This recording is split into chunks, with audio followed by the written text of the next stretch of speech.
Rarde. Tidak ada di negeri manapun ajaran seperti ini. Betal Makmur yang dikatakan cipta, alam cipta. Di dalam kepala ada otak. Di dalam otak ada manik. Di dalam manik ada budi. Di dalam budi ada nafsu. Di dalam nafsu ada sukma. Di dalam sukma ada rasa. Di dalam rasa ada ingsun. Pencapaian rasa ingsun yang harus dicapai, Pak. Di alam rasa juga demikian, sehingga masing-masing ini yang dikatakan ada 7 unsur yang dikatakan nembusi bumi sapitu, langit sapitu.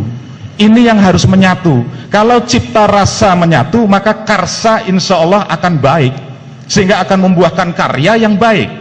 Tetapi kalau cipta berjalan sendiri tanpa rasa, jadinya carut marut seperti Nusantara seperti ini, karena hanya mendewakan akal. Saya juga anak sekolahan, Pak. Jadi selama berjalan ini ternyata tidak gampang saya membuang ilmu pengetahuan, karena semua harus kosong. Selama otak kita terjebak, terjerat, terikat kepada dalil dan dogma, kita tidak akan mencapai sisi spiritualitas. Omong kosong itu. Maka ilmu tanpa laku adalah kesia-siaan belaka. Tapi laku tanpa ilmu terjadi penyimpangan. Sehingga berjalan harus berguru, karena kalau tidak berguru namanya pemimpinnya atau walinya wali setan, dikatakan begitu, sehingga akan terjebak kepada penyimpangan. Jadi manusia hidup harus memiliki guru, dan itu adalah sabda yang sudah turun sejak pertama Bhagavad Gita. Rahasia yang paling utama adalah ketika seorang brahmacari bertemu dengan guru rohani sejati, seperti perjalanan Bima bertemu dengan Dewa Ruci, seperti pertemuan Nabi Musa dengan Nabi Khidir. Hakikat, Pak, syariat tanpa hakikat adalah kekosongan belaka. Sama, hakikat pun tanpa syariat itu bid'ah atau penyesatan, sehingga dua ini harus berjalan. Disinilah konsep Siwa Buddha. Dua dat yang berbeda tetapi harus menyatu.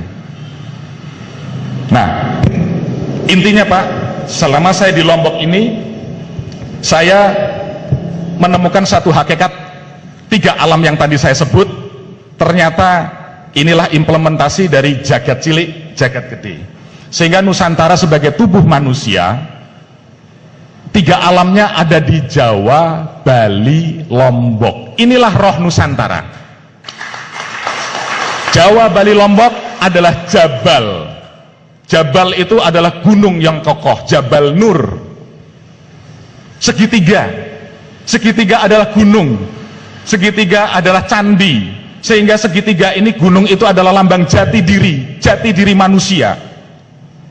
Sehingga ketika itu Nabi Musa pun ingin bertemu dengan Allah, pandanglah bukit itu. Ini yang menjadi kauruh di dalam meditasi. Ketika kita konsentrasi, kita harus melihat ujung hidung kita, itu segitiga, Pak.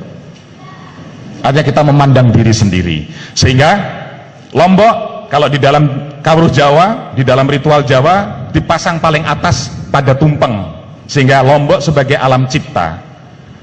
Sehingga saya bilang secara spiritual kami mendirikan Narayana, kemudian ada satu tetenger yang harus kami dirikan. Ini merupakan satu bukti yang tadi bapak-bapak sudah katakan, apa yang bisa kita perbuat, apa yang bisa kita buat. Jangan tanya apa yang bisa kau dapatkan dari negeri ini, dari Ibu Pertiwi, tapi tanyalah apa yang bisa kita berikan kepada Ibu Pertiwi. Disitulah konsep dharma, Pak. Disitulah konsep bakti. Setelah manusia memahami ilmu yang tinggi sekalipun, ujung-ujungnya adalah bakti. Bakti adalah menggerakkan roda dharma untuk menjalani karma, menggapai moksa. Tanpa roda dharma ini bergerak, kita hanya menciptakan samsara, penderitaan yang berkepanjangan. Sehingga sebagai akhir kata, karena waktu sudah habis, mungkin bisa dilanjutkan pertemuan-pertemuan berikutnya. Intinya, Pak, kami nyuwun pangestu kepada para pini sepuh di Lombok ini. Saya mumpung ketemu, saya ingin kulonuwun, karena banyak misteri yang harus digali di sini, yang harus tindak